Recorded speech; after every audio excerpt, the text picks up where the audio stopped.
Hello दोस्तों। तो आज की वीडियो जो है इसमें हम डिस्कस करने वाले हैं टीओडी के कुछ बेनिफिट्स क्या क्या हैं, इस पे हमें कैसे बेनिफिट मिल सकते हैं, क्या क्या फ़ायदे हैं और किस किस तरह से जो टीओडी है हमारे लिए नुकसानदायक है। बिकॉज बहुत से बच्चों के जो है वो मैसेज आ रहे थे पर्सनली, टेलीग्राम हो गया, इंस्टाग्राम हो गया, कि टीओडी के रिलेटेड। तो मैंने सोचा कि एक वीडियो बना के आप सभी को सब क्लियर कर दूँ, ठीक है, कि इसके ये हमारे लिए कैसे फ़ायदेमंद है और कैसे नुकसानदायक है। सो आप सभी से यही उम्मीद है कि कुछ समय दीजिए मुझे, अपना 5-10 मिनट दीजिए। 5-10 मिनट में आपको सब क्लियर कर दूंगा कि इसके क्या क्या बेनिफिट्स हैं, क्या क्या ड्रॉबैक्स हैं, ठीक है।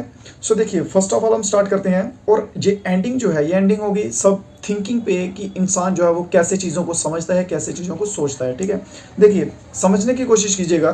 फर्स्ट ऑफ ऑल बेनिफिट्स की बात करूं तो पॉइंट्स मैंने लिख के रखे हुए हैं। साल में जो है ये 2 बार भर्ती आएगी, ठीक है, टीओडी की जो है। इसके बेनिफिट्स भी बता रहा हूँ और ड्रॉबैक्स भी बता रहा हूँ। साल में 2 बार ये भर्ती आएगी, ठीक है, और वैकेंसी होगी इसकी 45,000 टू 50,000 के बीच में। 45,000 से 50,000 के बीच में इसकी वैकेंसी रहने वाली है। और एज कंपेरेटिवली पहले कैसे था, हार्डली पीछे के 7-8 सालों से अगर आप एक्टिव रहे होंगे कंटिन्यूसली, तो हार्डली एक भर्ती आती थी, एक रैली आती थी साल में, और वैकेंसी 10,000, हार्डली 10,000 या 15,000 इतनी वैकेंसी रहती थी। और टीओडी के अंडर क्या है कि जो एम्प्लॉयमेंट रेट है, ठीक है, एम्प्लॉयमेंट बोले तो आपको रोजगार का मौका देना, ठीक है, वो 3 गुना टीओडी के अंडर ज्यादा है उससे। आपको एक एग्जांपल के तौर पे समझाता हूं कि आप 4 साल का डाटा ले लीजिए, सिंपल 4 साल का सोचिए। अगर रेगुलर भर्ती एक साइड रख लीजिए, एक साइड टीओडी रख लीजिए। रेगुलर में वो हर साल 10-10 बंदे ले रहे हैं, ठीक है। पहले साल 10 लिए, दूसरे साल 10, तीसरे साल 10 और चौथे साल 10। तो 4 साल के बाद उनके पास टोटल कितने बंदे हो जाएंगे? 40 हो जाएंगे, ठीक है। और दूसरी तरफ टीओडी जो है वो हर साल जो है 40-40 बंदे ले रही है, ठीक है। पहले साल 40, दूसरे, तीसरे और चौथे साल 40-40 बंदे ले रही है। और 40 का 75% जो है वो कितना होता है? वो होता है 30। और 30 बंदे जो है उसमें से निकाल दे रही है 4 साल के बाद। 4 साल के बाद जब वो 30 बंदे निकाल देगी तो पीछे कितने बचेंगे? 10 बचेंगे, ठीक है। तो पहले साल भी 10 ही हुए, दूसरे भी 10 हुए, तीसरे और चौथे भी 10-10 बंदे हुए। और एट द एंड जब 4th ईयर कंप्लीट होगा तो रेगुलर में भी 40 बंदे होंगे और टीओडी में भी 40 बंदे होंगे। बस फर्क इतना होगा कि रेगुलर में बस जो 40 एक बार सिलेक्ट हो गए हुए हैं वही आगे कंटिन्यू चलते रहेंगे 17 साल 18 साल के पीरियड तक। और टीओडी में कैसे होगा कि 40 में से 10 बंदों में आने के लिए आपको कंपटीशन में आना पड़ेगा, ठीक है। 40 में से रहेंगे उसमें भी 40, और जो उसमें 120 अलग बंदा, जो 75% उन्होंने घर वापिस भेजे हैं, उनको एक्स्ट्रा एम्प्लॉयमेंट मिला है, ठीक है। ये फर्क है टीओडी और रेगुलर में। इसके अलावा और क्या क्या बेनिफिट्स दिख रहे हैं बाद में, इसके बाद आपको ड्रॉबैक्स दिखाता हूं जो जो मुझे लगे हैं, ठीक है। इसके अलावा 2 साल के बाद जो एग्जाम होता है, 2 साल जब आप ज्वाइनिंग हो जाती है, उसके बाद एसीसी का एग्जाम होता है, आर्मी कैडेट क्लिक करके, ठीक है। आप सीधा सोल्जर से ऑफिसर तक अप्लाई कर सकते हैं, ठीक है। अगर आपके अंदर योग्यता है, काबिलियत है, तो आप सीधा ऑफिसर बन सकते हैं, उसमें कोई डाउट नहीं है। तो आपकी जो सर्विस है वो आगे कंटिन्यू होगी, ठीक है। फर्क देखिए, मैं आपको फर्क समझाया ना, रेगुलर और टीओडी में क्या रहेगा। जाएंगे रेगुलर में भी 40 और रहेंगे टीओडी में भी 40। फर्क इतना होगा कि जो रेगुलर वाले 40 हैं, जो एक बार जिनका नंबर लग गया वही आगे कंटिन्यू चलेंगे। और टीओडी में इतना होगा कि आपको कंपटीशन में आना पड़ेगा। उसके लिए जो बेस्ट होंगे, one best of the best होंगे, जो सक्षम होंगे किसी योग्य, जो अपनी योग्यताएं दिखा सकेंगे, वही आगे जाएंगे टीओडी में भी 40 और रेगुलर में भी 40, ठीक है। ये आपको एग्जाम्पल के लिए डाटा बता रहा हूँ। उसके सिवा एजुकेशन जो आपकी वो कंटिन्यू रहने वाली है, एजुकेशन में कोई प्रॉब्लम नहीं आने वाली, ठीक है। 12th अगर आप 17.5 की उम्र में ही हो जाते हैं, 11th में ही हो जाते हैं, तो आपकी 12th भी कंटिन्यूटी में रहेगी। और अगर आप 21-22 में होते हैं तो भी आपकी जो है 20-21 में होते हैं तो भी आपकी जो आगे ग्रेजुएशन वगैरह अगर आप करना चाहते हैं तो वो कंटिन्यू रह सकती है। और इसके अंदर एज रिलैक्सेशन जो है, बच्चे बोल रहे हैं एज रिलैक्सेशन मिल गई हुई है, ठीक है। 17.5 से 23 साल तक बच्चे जो है इसको देख सकते हैं। और इसके बाद जो है सिलेक्टेड ऑन टैलेंट, ठीक है, टैलेंट के दम पे भाई सिलेक्ट किए जाओगे। अगर उन 25% में आना है तो आपको अपनी काबिलियत दिखानी पड़ेगी, आपको अपना टैलेंट जो है वो दिखाना पड़ेगा, ठीक है। और 75% जो 75% बच्चे जो वापिस आएंगे, 75% बच्चे जो वापिस आएंगे, ठीक है, एट द एंड उनके पास अमाउंट होगा 23 लाख अप्रोक्सीमेटली, ठीक है। 23 लाख 4 साल की नौकरी के बाद उनके पास 23 लाख तक होगा। 23 में से मान लीजिए आप 10 लाख तक खर्च भी कर देते हैं, पीछे फिर भी 12-13 लाख जो बचा उससे आप कोई ना कोई बिजनेस खोल सकते हैं, स्टार्टअप खोल सकते हैं। उससे हमारी जीडीपी को ग्रोथ मिलेगी, ठीक है, नेशनल इनकम ग्रो हो सकती है, ठीक है जी। मैं एज अ बेनिफिट बता रहा हूं जो जो सोचे गए हैं, ठीक है।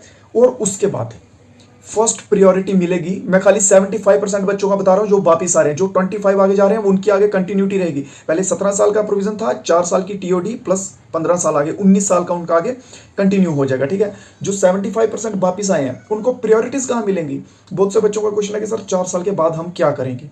अगर आप 4 साल के अंदर ही अपना दम दिखा देते हो तो आप 25% में चले जाओगे। अगर नहीं दिखाते तो उसके बावजूद भी आपको प्रायोरिटीज मिलेंगी। कहाँ मिलेंगी?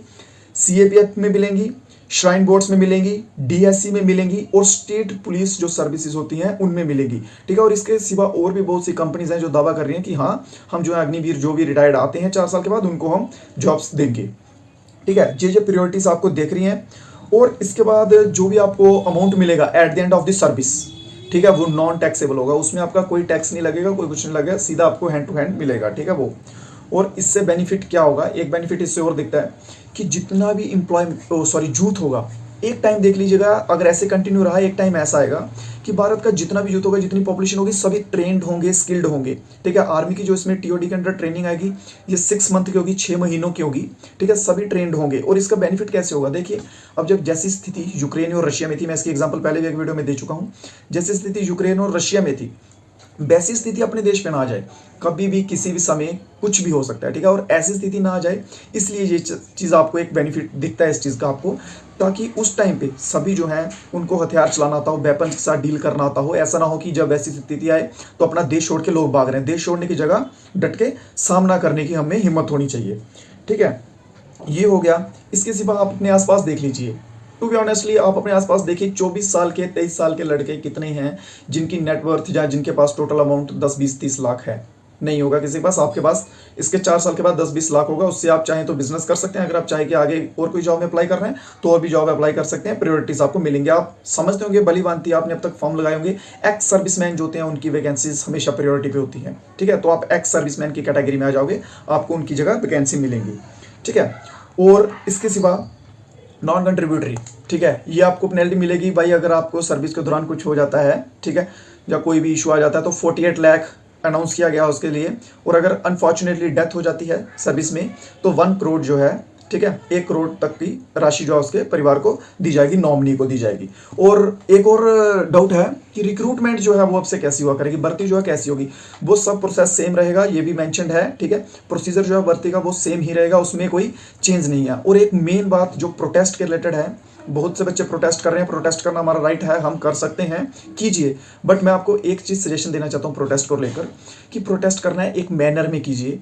ठीक है, तो आप सफलता आपको मिलने के ज़्यादा चांस अगर आप एक मैनर में करेंगे। जिस तरह से अभी के दिनों में कंटिन्यूटी में चल रहा है ना प्रोटेस्ट, ठीक है, तबाही कर रहे हैं, प्रॉपर्टीज को डिस्ट्रॉय हो रही हैं, ट्रेनें 5-6 ट्रेनें जल गई हैं खाली बिहार में ही।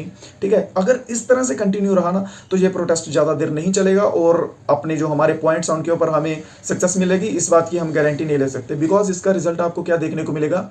लाठीचार्ज हो जाएगा, सेक्शन 144 इम्पोज हो जाएगी। 144 में अंडर आपको पता होगा कि 4-5 से ज़्यादा लोग जो है एक जगह पे एक टाइम पे खड़े नहीं रह सकते।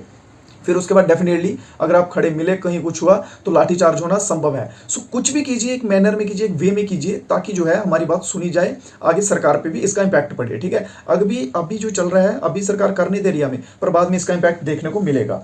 ठीक है, और हाँ, कुछ इसके जो ड्रॉबैक्स दिखते हैं, ड्रॉबैक्स क्या क्या लगते हैं कि सबसे बड़ी बात जो है वो अब हमें कंपटीशन में आना पड़ेगा। पहले क्या था? पहले हमारे लिए कोई कंपटीशन नहीं था, कोई कुछ नहीं था। ठीक है भाई, जो 10 बंदे सिलेक्ट हो गए, मैं एग्जांपल के लिए राउंड फिगर डाटा बोल रहा हूँ, 10 बंदे, जो 10 बंदे एक बार सिलेक्ट हो गए, कैसे भी हुए, वही आगे कंटिन्यू चलेंगे आगे टाइम तक, सर्विस तक। ठीक है, 18-19 साल तक उनके बीच में कोई कॉम्पिटिशन नहीं है। बट अभी का क्या है? अभी वो 40 बंदे लेंगे और 40 में कंपटीशन होगा। मतलब कह लीजिए कि 4 बंदों में कंपटीशन है, 4 में से आपको 1 नंबर पे आना पड़ेगा अपनी स्किल्स दिखा के। जो जो आपके अंदर काबिलियत है, जो स्किल्स हैं, ठीक है, जो टैलेंट है, वो सब आपको दिखाना पड़ेगा, आगे आना पड़ेगा उन 1 बंदे में। ठीक है, उन 25% में, तभी आपकी जो है जॉब आगे कंटिन्यू होगी एज अ परमानेंट। ठीक है, फिर इसके बाद और क्या है कि भाई पेंशन जो सबसे मेन चीज़ है, पेंशन मिलती थी पहले। ठीक है, पेंशन की बढ़ोतरी जो है, इंसान जो आ गया उसको फाइनेंशियली दिक्कत नहीं आती थी। जॉब करके आता था, जब इंसान रिटायर होता था तो उसको आगे कुछ और काम करने की जरूरत नहीं पड़ती थी, फाइनेंशियली उसे कोई प्रॉब्लम नहीं आती थी। ठीक है, तो अब पेंशन का जो है चीज़ है, ये एक बीच में गलत हुआ है। ठीक है, जो कि पेंशन बंद कर दी गई है। और हर एक जो मेन मोटिव है, इसका मेन मोटिव इसके पीछे ये रहता है कि लोग भाई ज़्यादा से ज़्यादा स्टार्टअप्स खोलें, बिजनेस करें, ताकि ज़्यादा से ज़्यादा इकोनॉमिक ग्रोथ हो अपने देश में। पर यह बात भी माननी पड़ेगी कि सभी का जो है वो दिमाग जो है बिजनेस वाला नहीं होता, सभी के दिमाग में बिजनेस आइडियाज़ नहीं आते हैं। ठीक है, तो इस चीज़ में ज़्यादा सक्सेस के रेट नहीं दिख रहे हैं। इसके सिवा जो भी रिटायरमेंट के बाद फैसिलिटीज़ मिलती थी, एमएच की फैसिलिटीज़ होगी, कैंटीन की फैसिलिटीज़ होगी, ये सब फैसिलिटीज़ मेंशन नहीं की गई हैं कि रिटायरमेंट के बाद आपको ये सब फैसिलिटीज़ देखने को मिलेंगी। ठीक है। और एक चीज और, सुनी सुनाई बातों पे यकीन मत कीजिए। देखिए, सुनी सुनाई बातों पे यकीन मत कीजिए। फर्स्ट ऑफ ऑल जब पूरा पढ़ लीजिए टीओडी क्या है, इसके अंदर क्या क्या चीजें आ रही हैं, क्या नहीं आ रही हैं। एट द एंड दोस्तों देखिए, बात जो है आपके ऊपर है कि आप चीज को कैसे समझते हैं। अगर आप सही समझना चाहते हैं उसको सही समझिए, अगर आप गलत समझना चाहते हैं गलत समझिए, सब आपके ऊपर है। ठीक है, मैं एग्जाम्पल के लिए बता रहा हूँ कि कल को आप प्रोटेस्ट कर रहे हैं, पुलिस वाले ने आपको पकड़ लिया, हाँ भाई किस चीज का प्रोटेस्ट कर रहे हैं, सर टीओडी का। क्या होती है टीओडी? सर 4 साल की नौकरी। क्या होता है उसमें? सर नहीं पता। एटलीस्ट जो चीज कर रहे हो उसके रिलेटेड पहले पूरी जानकारी रखो कि इसके क्या क्या बेनिफिट्स हैं, क्या क्या ड्रॉबैक्स हैं। ठीक है, बाकी आप सभी के ऊपर है कि आप इस चीज को कैसे देख रहे हैं, कैसे लेते हैं। ठीक है दोस्तों, सो दोस्तों यही कुछ मुझे जो है पॉइंट्स लगे हैं, ठीक है, ड्रॉबैक्स और बेनिफिट्स जो लगे हैं, जो मैंने आपको बताए हैं। बाकी आपके जो है आपके अनुमान अलग हो सकते हैं मेरे से, आपके दोस्त के अलग हो सकते हैं। ठीक है, आपके क्या अनुमान है, आपकी क्या ओपिनियन है कि ये कैसे और इसके क्या क्या बेनिफिट्स हैं या क्या क्या ड्रॉबैक्स हैं जो आपको देखने को मिलेंगे, जो आप फेस करेंगे।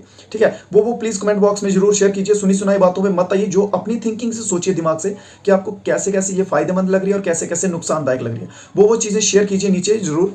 ठीक है, सो बाकी आपके ऊपर आगे डिपेंड करेगा कि आगे आप क्या करना चाहते हैं। रिक्रूटमेंट जो है वो मैं आपको क्लियर कर चुका हूं। ऐसे रेगुलर में भी 40 बंदे ही सिलेक्ट होंगे और टीओडी में भी 40 ही होंगे। ठीक है, बस टीओडी में क्या होगा कि 120 अलग को रोजगार ऊपर मिल जाएगा, 40 में से 10 ही होंगे पर 30 को एक्स्ट्रा रोजगार मिल जाएगा। उनके पास पैसा हो जाएगा, उनके पास ऑप्शन रहेगा कि वो अगर कुछ और काम करना चाहते हैं तो वो कर सकते हैं। ठीक है दोस्तों, सो अपने ओपिनियन जात से नीचे बताइए कमेंट बॉक्स में। ठीक है, क्या क्या बेनिफिट्स मेरे बोलने के सिवा, इसके सिवा और क्या क्या बेनिफिट्स और क्या क्या नुकसान हो सकते हैं। ठीक है, सो दोस्तों मिलते हैं नेक्स्ट वीडियो में, तब तक के लिए जय हिंद जय भारत।